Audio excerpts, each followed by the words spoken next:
우리 마태복음 4장 18절 함께 있습니다. 시작. 갈릴리 해변에 다니시다가 두 형제 곧 베드로라 하는 시몬과 그의 형제 안드레가 바다에 금을 던지는 것을 보시니 그들은 어부라. 아멘. 네, 인사하겠습니다. 어진 예수님, 네, 예수님의 은혜가 건강에 넘치시기를 축원합니다. 아멘. 오늘 함께 읽으신 마태복음 4장 18절과 몇 가지 구절을 또 찾아가면서 자, 사도들과 초대교회의 견족성 모습이라는 제목으로 말씀 받겠습니다. 자, 사도들과 초대교회의 견족성 모습. 견족성 시리즈 쭉 지금 살펴가고 있는데, 오늘하고 다음 주 종말까지 해서 정리하도록 하겠습니다. 같이 한번 따라하겠습니다. 사도들과 초대교회의 견족성 모습. 네, 그렇게 하겠습니다. 사도들과 초대교인들의 견족성 모습. 견족성과 이스라엘과의 관계는 그런 관계였다. 이스라엘과 관계는 동거자였다. 함께 동거했고 이스라엘을 인도했고 그리고 이스라엘의 축복의 근원이었다. 그랬죠. 그래서 우리 한국 사회가 하나님 이렇게 복을 받고 100년 만에 전 세계 역사에서 이런 유수의 나라가 없었습니다. 100년 만에 지금 오늘날의 한국 남한 땅을 만들었고 그리고 이렇게 복을 받았던 이유는 바로 영적인 견족소 한국교회 때문이다. 이런 말씀을 드렸어요. 이거는 확실한 거예요. 하나님께서는 그렇게 하나님께 기도하고 나라와 민족을 위해서 기도하는 그 사람들의 기도를 들으시고 그들을 통해서 축복하시고 인도하시는 줄로 믿습니다. 그렇게 한국교회 앞으로도 마찬가지예요. 하나님께서 한국 사회를 축복하시는 이유는 교회 때문인 거예요. 그런 거예요. 자, 여러분들 견족성은 철저하게 교회 중심의 신앙을 가지고 있었다 그랬습니다. 오직 성전을 지었고 성전에서 봉사했고 성전과 함께 운명을 함께 했습니다. 견족속들.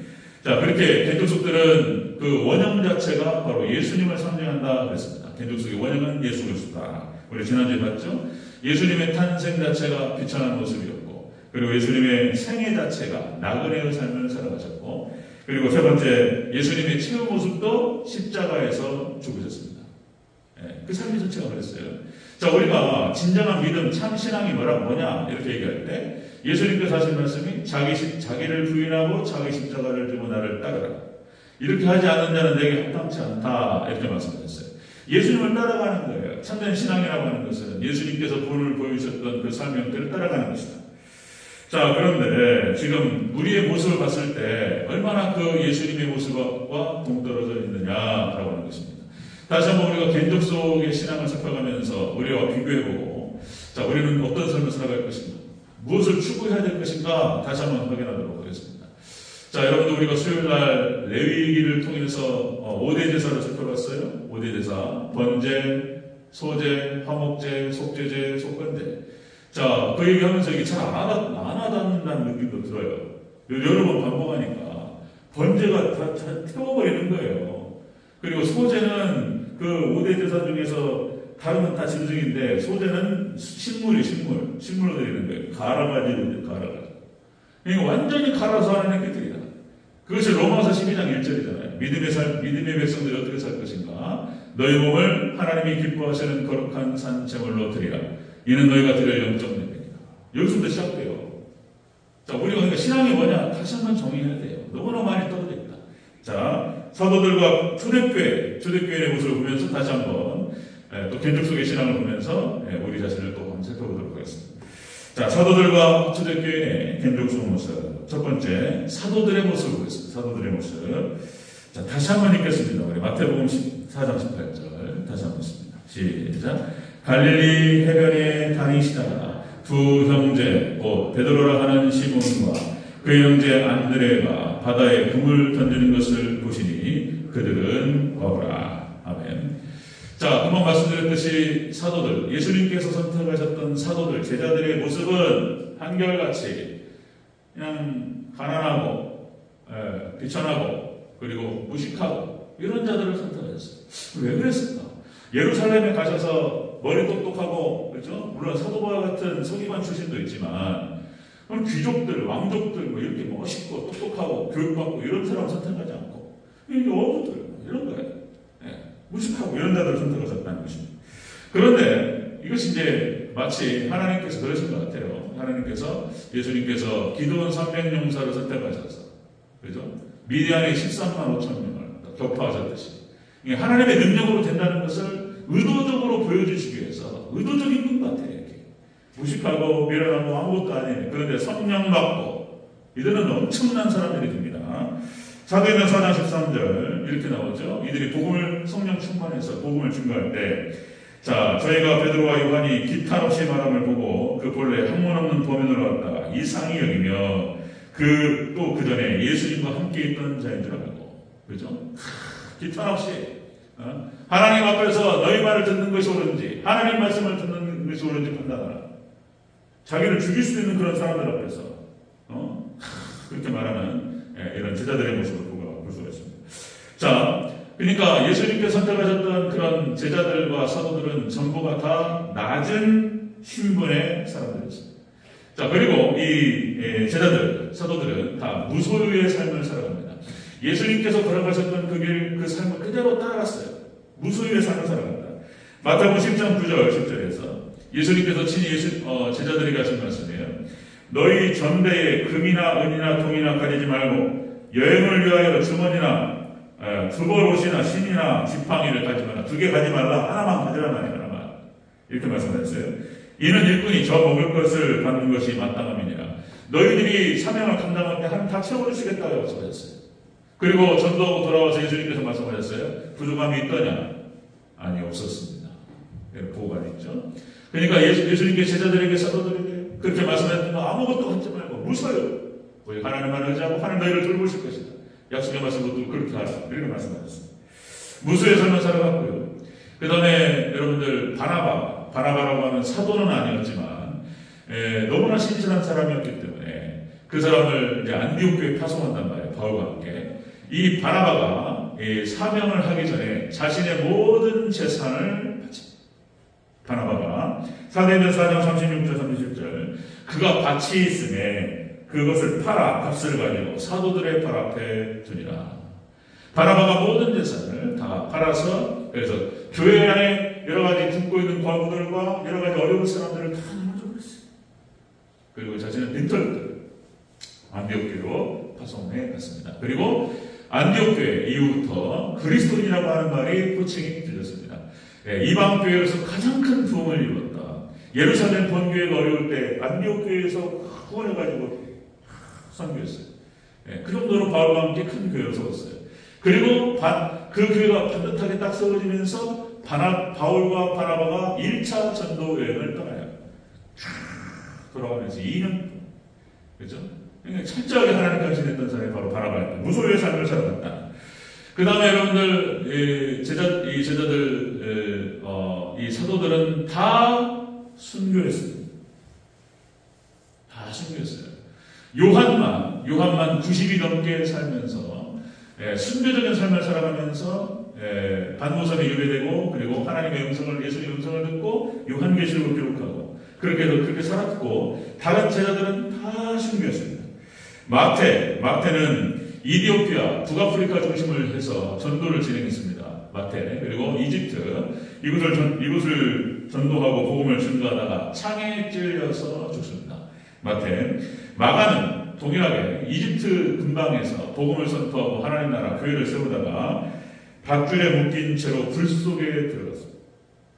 마가는 그렇게 죽었고, 자 베드로는 여러분 잘 아시다시피 십자가에 거꾸로 못 박혀 죽었습니다. 이제 베드로의 죽음에 대해서 이제 영화화 돼서 코바디스라고 하는 영화, 제가 중학교 때인가 고등학교 때 봤던 영화인데 그 장면이 아직도 기억이 나요. 여러분들 코바디스라는 영화. 이제 로마의 박해가 심해지니까 이제 교회의 권위로 베드로 선생님 피하십시오. 도망가십시오. 베드로가 이제 로마를 빠져나가는 상황에서 예수님의 환상을 합니다. 예수님께서 쫙 오십니다. 근데 예수님께서 자신을 외면하시죠. 지나가시죠. 어디로 가실까요? 코바디스 통일입니다. 그죠? 예수님께서 대답하셨어요. 네가 버리고 가라. 그런 얘기만 하면 참 제가 가슴이 또 로마 교회를 위해서 십자가를 지고 간다. 그 말을 듣고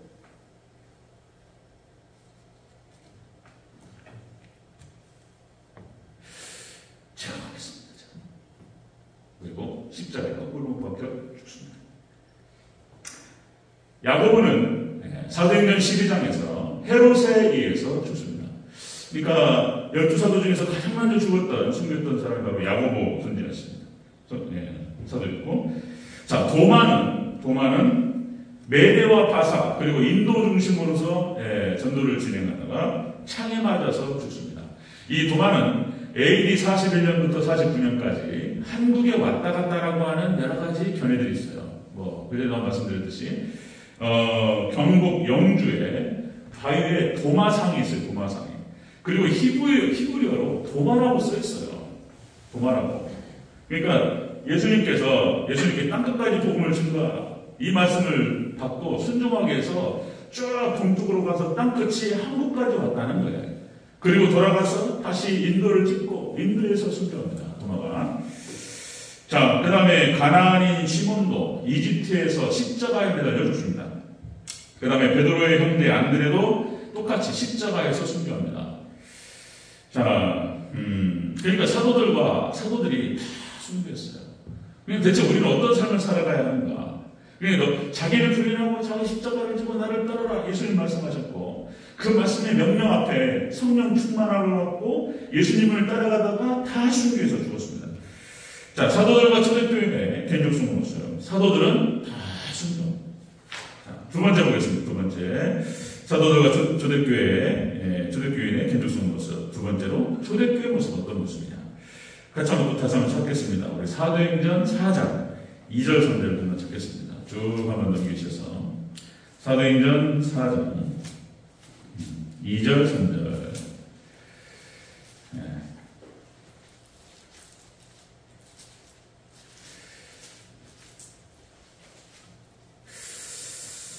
사도행전 4장 2절과 3절. 우리 한 목소리로 같이 읽겠습니다. 시작. 예수님 안에 죽은 자의 부활이 있다고 백성을 가르치고 전함을 싫어하여 그들을 잡음에 날이 이미 저물었으므로 이튿날까지 가두었으나. 아멘. 자, 여러분들 초대교회는 여러분 잘 아시다시피 엄청난 박해에 직면하게 됩니다. 예수님을 증거했다라고 하는, 예수님을 믿고 예수님을 증거했다는 그 이유 하나 때문에 초대교회가 시대반 역사의 순교 이후로 이렇게 목에 갇히고 두들겨 맞고 이렇게 많은 고난과 박해를 받았습니다. 그래서 초대교회는 그렇게 흩어져 버렸어요. 이거 박해를 견디지 못하고 그래서 흩어졌어요. 그러니까 이 초대교회 모습을 보면은 그렇습니다. 예수님을 따라서 살고 죽는 모습이 나타나요. 초대교회 모습 속에. 자, 여러분들 사도행전 2장에서 베드로가 사도행전 2장에서 성령이 강림하시고 강력한 복음이 선포돼요. 성령 임하시고 베드로를 통해서 복음이 선포되면서 그 말씀을 붙들고 초대교인들이 반응하는 거예요. 그 반응에 이런 반응이 나와요. 어찌할꼬 그러면서 이제 회개 신앙이 들어갑니다. 초대교인의 회개 신앙. 그 다음에 사도들의 가르침을 받았습니다. 그러니까 말씀 신앙이 들어가고, 그 다음에 오로지 기도에 힘썼습니다. 초대교회는 그런 거였어요. 사도들을 통해서 말씀이 선포되고 그 말씀을 붙들고 오로지 기도에 힘썼습니다. 오로지 기도. 성령께서 사도행전 2장 사건에서 성령 강림하시기 전에 1장에 마가의 다락방에서 오로지 기도에 힘썼어요. 그러니까 그때는 성령께서 임하시기 전에 약속의 말씀, 성령이 임하시리라고 하는 그 약속의 말씀을 붙들고 마가의 다락방에서 기도만 하는 거예요. 하나님 도와달라고. 하나님께서 성령 달라고 기도했어요. 그 은혜 가운데에서 성령님께서 임하셨습니다. 자, 철저히 초대교회는 기도신앙으로 변형되었고요. 그 다음에 자기 재산과 소유를 다 팔아서 나눠버려요. 무소유 신앙으로 구성되었다. 무소유 신앙. 그 다음에 날마다 교회 모이기 힘들었습니다. 지금 이제 우리 한국교회도 그런 문화가, 그런 전통이 새벽 예배가 매일 교회 오는 거예요. 매일. 이게 매일 날마다 성전에 모이기 힘들었다. 교회 신앙. 그리고 또 집에서 기쁨으로 떡을 뗐다. 가정을 돌보고 가정을 교회로 세웠다. 초대교회 신앙이었어요. 자, 그 다음에 고린도전서 16장 22절에 마라나타라는 표현이 나옵니다. 초대교회는 철저하게 예수님, 다시 오실 예수님의 약속을 붙들고 예수님의 재림을 준비했다는 거예요. 그러니까 우리가 말로만 초대교회 모습을 회복해야 되지 않겠냐. 성령께서 임하시고 강력하게 복음을 증거했던 그 초대교회 모습, 이제 초대교회 모습을 살펴보면은 부담스러워요. 지금 우리가 얼마나 지금 동떨어져 있는지. 이렇게 무소유로 팍팍 쳐버렸냐. 그러다 나눠주고 교회에서 이런 거 있어요. 하나님께서 강력한 역사를 하셨던 것을 볼 수 있습니다. 자, 그냥 무소유 신앙을 말씀드리면 참 지금 자본주의 사회 속에서 너무나 동떨어져 있어요. 어떻게, 글쎄요, 그러니까요. 생각할 수가 없죠. 소유가 없이는. 근데 우리가 어떻게, 무엇을 지향해야 할지, 우리가 하나님의 백성들이 성도가 이 땅을 살아가면서 지금은 이제 자본주의 사회, 사실 사회주의는 어려워요. 신앙이 없이 초대교회가 이루었던 그 모습을 거기에는 다시 말씀이 있었고 성령께서 역사하셨고 기도가 있었고 그러니까 초대교회 무소유로 나눠주고 같이 공동소유하고 이래버렸지 하나님 말씀도 없고 성령께서 역사하시지도 않고 기도도 없고 이런 사회에서 사회주의 시스템이 돌아간다? 있을 수 없어요. 그러니까 사실상 공산주의 사회주의는 이 땅에서는 안 되는 거예요. 그냥 이상적으로 바라보죠. 이상사회일 수 있어요. 그러나 사람이 이상적이지 않기 때문에 이 땅에서는 안 되는 거예요. 이 자본주의 사회 속에서 그렇게 살아간다는 게 그러나 우리가 어떤 것을 소망하고 어떤 삶을 지향해야 될지를 우리는 생각해 봐야 돼요. 네, 이 땅에서 물질을 지향하고 이 땅에서 잘 먹고 잘 사는 것 이 땅에서 천년만년 살 것처럼 그렇게 해야 되느냐 우리는 어떻게 해야 되느냐라고 하는 것입니다. 자, 여러분들 1세기부터 4세기까지 초대교회 이제 교부시대로 연결되면서 이들이 박해를 받습니다. 그러니까 400년 동안 320년 30년 동안 박해를 받는데 다 순교했습니다. 초대교회도 다 그랬어요. 사도들도 다 순교. 예수님 십자가 못 박혀 돌아가시고 그 사도들 제자들 다 순교하고 초대교회도 다 순교해요. 다 순교. 여러분들 그 카타콤이라고 해서 16세기에 이 카타콤을 발견했다는 거예요. 1세기부터 4세기까지 이 400년 가까이 카타콤이 건설이 되는데, 그러니까 땅을 파고 들어갔어요. 그러니까 믿음을 지키기 위해서, 예배를 드리기 위해서 땅을 파고 들어갔습니다. 땅을 파고 들어가서 만약에 잡히면 죽어요. 네, 목숨 걸고 예배를 드렸어요. 초대교회. 자, 그러니까 그런 기록이 나와요. 야, 이게 맞나 싶을 정도로. 그러니까 이 카타콤이요. 총 길이가 800km가 넘는답니다. 800km가 넘는데요. 그러니까 서울에서 부산까지 600km가 좀 넘나요? 그러니까 그 미로 같은 거미줄 같은 것을 갖다가 어떻게 재는지 모르겠지만 800km를 넘는다는 거예요. 그 다음에 이곳에서 살았던 믿음을 지키기 위해 살았던 사람들이 175만에서 400만 명이 살았다. 이야, 이랬을까? 땅을 파고. 그러니까 이 땅은 또 특이한 땅이에요. 석회암으로 만들어가지고 부드러워요. 파기가 좋다는 거예요. 그런데 안 무너지는 거예요. 그러니까 이것을 하나님께서 대체 마치 노아의 홍수, 홍해 사건에 바다를 건너는데 아카바만 거기에 항공산에 지금 다리가 있다고 그랬죠? 하나님께 대체 그 다리를 언제부터 건설하셨을까? 이스라엘 백성들이 출애굽을 해서 거기에 건너갈 것이라고 생각하시고 미리부터 준비해 오셨겠죠. 대체 이 카타콤을 건설하기 위해서 그 땅을, 그 지지를 언제부터 조성하셨을까? 알 수가 없어요. 어쨌든 간에 땅을 파고 들어가서 신앙을 지키기 위해서 그렇게 땅 파고 들어가서 살았고, 거기에서 예배를 드렸고, 예배 드리다가 잡히면 죽었습니다. 자, 여러분들, 바클레이의 마태복음 주서, 페이지 수가 158페이지에 나와요. 거기에 로마의 10대 박해 때 죽었던 그러니까 사형시키는 방식이 나옵니다. 바클레이 주서에 몇 가지만 말씀을 드리면 역청으로 말아가지고 산채로 불에 집어넣었다는 거예요. 산채로. 네. 그러니까 이제 여기 휘발유 같은 거 있잖아요. 네, 휘발유 그렇게 돌돌돌 끓니까 천에다가 말아가지고 산채로 불구덩이에 집어넣었습니다. 그 다음에 그걸 갖다가 횃불로 사용했대요. 정원 횃불에. 자, 그 다음에 두 번째, 야생동물의 가죽을 벗겨가지고 입힌다는 거예요. 그리고 사냥개한테 그러면 거 가지고 물어 뜯는다는 거예요. 물어 죽였어요, 걔들을. 성도들을.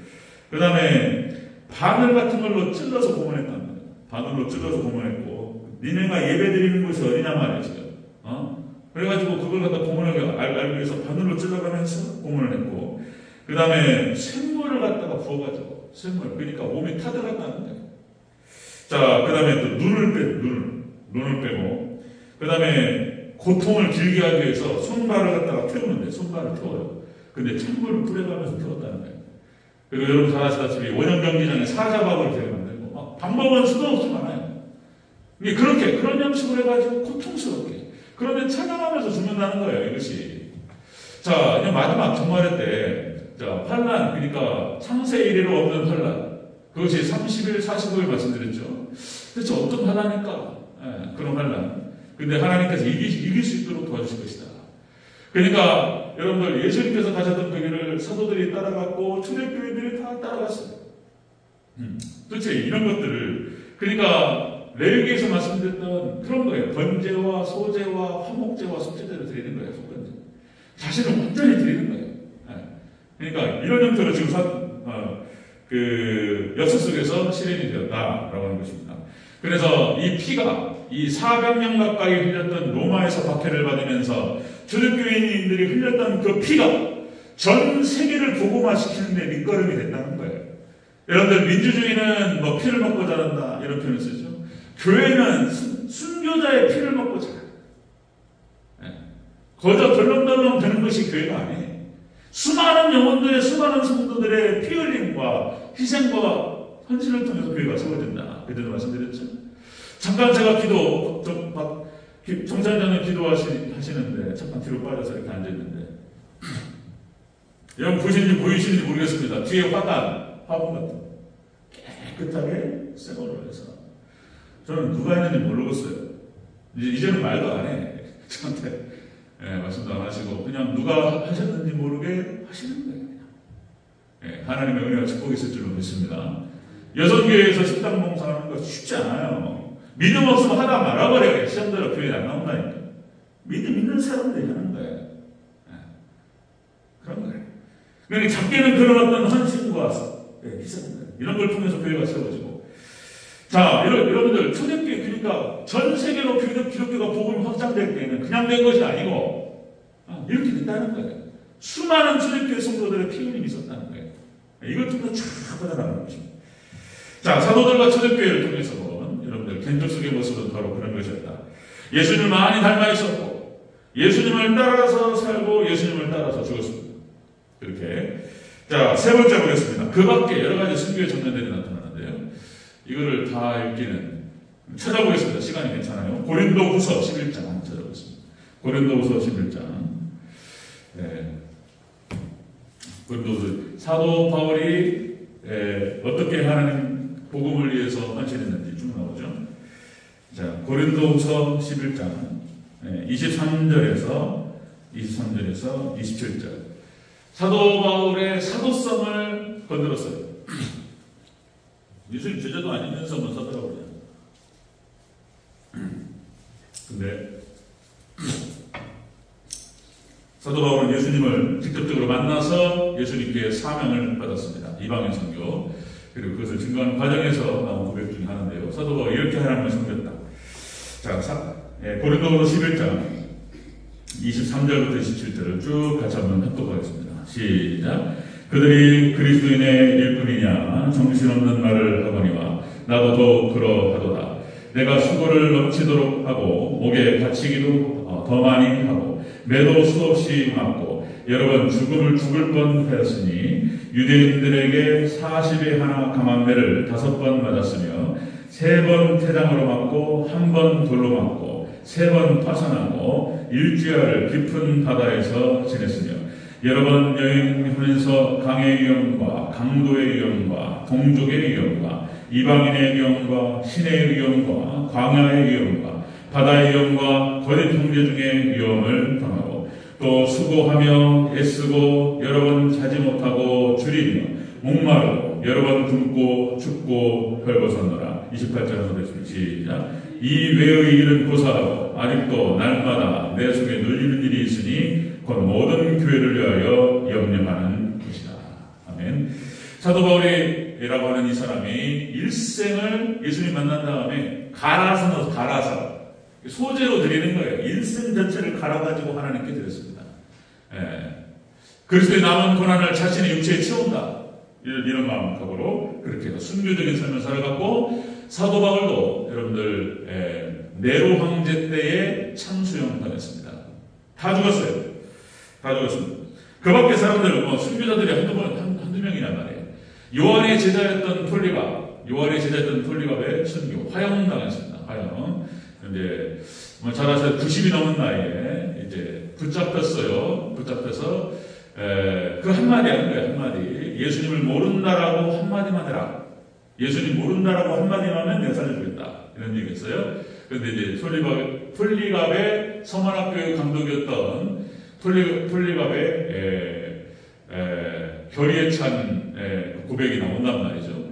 내가 일평생 예수님을 불렀을 때 단 한 번도 나를 모른다고 하지 아니하시고 나를 다 일일이 응대하셨던 그 예수님을 내가 이제 와서 어떻게 예수님을 모른다고 하냐 말이에요. 그럴 수 없다. 그리고 화형을 하면서 죽었습니다. 우리 한국교회도 마찬가지예요. 우리 한국교회 초창기 때에 우리 한국교회 선배들, 순교자들이 많았어요. 그러니까 한국교회가 이렇게 성장할 때에는 그냥 성장한 게 아니었어요. 당시에 주기철 목사님뿐만 아니라 수많은 순교자들이 있었습니다. 대표적으로 주기철 목사님께 부각이 돼서 그런데 주광조 장로님 한번 말씀드렸죠. 나이도 젊었어요. 주기철 목사님이 돌아가실 때 45, 6 이랬어요. 그때 아들이 주광조 장로님이 9살이었다. 저한테 좋은 추억이 있다고 말씀드렸죠. 주광조 장로님, 그러니까 우리 총시제가 신대원에 있을 때, 신대원 2학년 때인가, 우리 주광조 장로님이 거기에서 이제 이사장이셨어요. 그래가지고 신대원 성들 앞에서 한번 간증을 하셨어요. 아버님께서 어떻게 돌아가셨는지 그 과정을 쭉 설명하셨습니다. 그 과정에서 다 울었어요. 주기철 목사님 캄캄하잖아요. 성격이 대단한 거고. 주기철 목사님의 마지막 설교가 무엇이었냐면 그 제목이 일사각오였습니다. 일사각오. 죽으면 죽으리라. 죽으면 죽었지. 절대로 생각하면 안 할 수 없다. 그 성격이 대단하죠. 죽으면 죽으리라. 근데 고문 앞에서 장사가 없잖아요. 고문 앞에서. 두드러 패는데 발톱을 꽂고, 장사가 없잖아요. 아주 지능적으로 고문을 했죠. 그래서 또 풀어줘요. 그럼 집으로 돌아가요. 한숨을 쉬면서 이제 좀 쉬려나. 밥을 먹으려고 하는데 그때 들어와가지고 네가 먹는 밥은 그게 아니야. 그러고 가요. 돌아버렸거든요. 그 장면에서 이제 주기철 장면님이 말씀하셨던 주기철 목사님 도망가셔가지고 뒷문으로 도망가셔가지고 그 뒷문 저쪽 뒷뜰에 있는 그 기둥을 붙잡고 주기철 목사님 막 우셨다는 거예요. 우시면서 못 가겠다. 끌려가는데 막 우시면서 끌려갔다는 거예요. 그러니까 사모님이 막 거기서 뒤에서 끌어안고 목사님이 여기서 물을 드시면 어떡하냐? 그리고 끝까지. 그리고 주광조 장로님께서 마지막 보셨던 것은 니아까 가마에다가 쌀가마로 이렇게 덮었던 아버님의 시신이었다. 그리고 아버님의 그 발을 봤을 때 어떤 모습이었다. 주광조 장로님이 초선을 그때 주광조 장로님께서 연세가 지금으로부터 25년 전 70이 넘으셨어요. 그리고 제가 이제 안디옥교회에서 전임사역, 용인 안디옥교회에서 동백 안디옥교회에서 청년사역 할 때, 그때 이제 제가 그냥 전화한 거예요. 그냥 혹시나 전화가 됐지. 그래가지고 이사장실에 전화를 해가지고 주광조 장로님 통화를 했어요. 통화를 해가지고 한번 와주실 수 있습니까? 그래서 초청을 했어요. 그래가지고 한 100여 명 넘는 교회인데 거기에 초청을 오셨어요. 굉장히 겸손하신 분이에요. 다른 데 잘 안 가셔요. 그런데 신대원생 이제 졸업해가지고 전임사에 전화를 받으시고 오셔가지고 간증 다시 해주셨어요. 그때 몇백 명이 모였습니다. 그 좁은 공간에 모여가지고 제가 미금역에서 이렇게 컨택했던 그런 장면들을 제가 아직도 기억나요. 그리고 끝나고는 제가 모셔다 드렸어요. 서울 자기 아파트로 모셔다 드리고 그랬던 기억이 납니다. 소천하셨다고 제가 이제 그 뉴스를 봤습니다. 돌아가셨다고 그런 기억이 있는데, 그러니까 이렇게 순교를 통해서 하나님께 영광을 올려드렸다라고 하는 것입니다.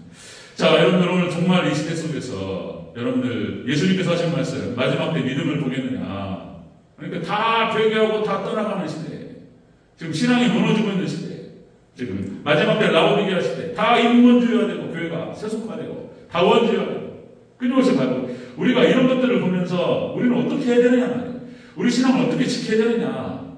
이것을 생각해야 되는데 우리 대전교회도 정말 부담스러워요. 이런 말씀을 대하고 이런 신앙을 대할 때. 그러나 우리가 어떤 신앙의 길을 가야 되고 무엇을 추구해야 될지 너무나 세속화된 건 아닙니다. 교회가 세상이 돼가지고 이게 엉망진창이 돼가지고 주일 성수를 못 한다니까요. 주일 성수 11조가 안 돼요. 기본이 막 다 무너지고 그렇습니다. 앞으로 글쎄요. 앞으로 그런 진단들이 나왔어요. 그래서 새벽 예배가 무너질 것이다. 한국교회 새벽 예배 못 드릴 것이다. 없어요. 새벽 예배. 수요예배도 무너지고 코로나로 막 힘드니까 서울 지역 수도권에 수요예배가 안 돼요. 그러니까 거리가 멀잖아요. 또 그러니까 출근해가지고 1시간 출퇴근 1시간 걸리는데 거기에서 저녁도 안 먹고 식사도 안 하고 수요예배를 찍고 간다는 것은 어려워요. 수요예배 안 돼요. 새벽 예배 어렵고 교회 중심에서 교회에서 가까운 데 살면서 들을 수 있겠지만 그것도 어렵고 무너져가는 거죠. 마지막 때. 자, 우리는 어떻게 해야 되느냐? 우리 대전교회는 여러분들 신앙은 바로 이런 것이었다는 것입니다. 그러니까 예수님께서 그렇게 가셨고 예수님의 제자들 사도들이 그렇게 흘러갔고 초대교회들도 그렇게 갔어요. 철저하게 하나님 예수님만 섬기고 예배를 드리기 위해서 목숨을 걸었고 그리고 그렇게 찬란하게 순교했습니다. 자, 그렇다고 우리가 이 신앙생활을 할 때 어떤 신앙생활을 할 것인가 다시 한번 생각하고 우리가 이런 말씀들을 통해서 다시 한번 깨닫고 각성하고 회개해야 될 줄로 믿습니다. 아멘. 근데 이게 축복의 길인 거예요. 이게 천국 가는 길이고 축복의 길인 거예요. 이런 사람들이 한국교회에 있었기 때문에 한국 사회가 부흥을 한 거예요. 교회 이렇게 죽으면 죽으리라 이렇게 해서 신앙생활 하는 분들이 몇 분만 계시고 그렇죠? 소돔과 고모라가 10명이 없어가지고 망한단 말이죠. 그러니까 사실상 새벽 예배 지키고 본분 지키고 수요예배 지키고 이런 분들 너무 귀하고 감사하고 그런 분들을 통해서 우리 대전교회가 세워질 줄로 믿습니다. 아멘. 어렵고 힘들죠. 그 시간 지키는 거예요. 그러니까 이제 새벽 예배 못 드실 분들 혹시 수요일 안 되시는 분들 새벽 예배 드리시고 교회에서 헌신하시고 봉사하시는 분들 고맙게 생각하시고 그분들 때문에 복 받는 거예요. 혹시 여건이 되시면 식사라도 한번 더 하시고 아멘. 그렇게 하세요. 자, 여러분 말씀 정리하겠습니다. 사도들과 초대교회에 나타난 그런 견적 속의 모습은 그런 것이었다. 사도들은 그렇게 흘러가고 철저하게 예수님을 닮아 있는 모습. 그리고 초대교회들은 예수님을 따라서 살고 싶고 철저하게. 그리고 세 번째, 이들은 십자가의 고난의 삶을 살았습니다. 우리가 어떤 삶을 살아갈 것입니까? 그 안에 하나님의 은혜와 축복이 있고 천국이 있고 그들을 통해서 복을 받고 하나님 그 신앙이에요. 다니엘과 세 친구 신앙이 그 신앙이에요. 순교신앙. 죽으면 죽으리라 가버리는 거예요. 그냥. 하나님께서 놀랍게 축복하시고 역사했습니다. 우리 대전교회가 그렇게 십자가 신앙과 순교 신앙으로 무장을 믿어서 이 마지막 종말의 때 하나님께 인정받고 예수님께 인정받고 귀하게 쓰임받는 복된 교회가 되시기를 주님으로 축원합니다.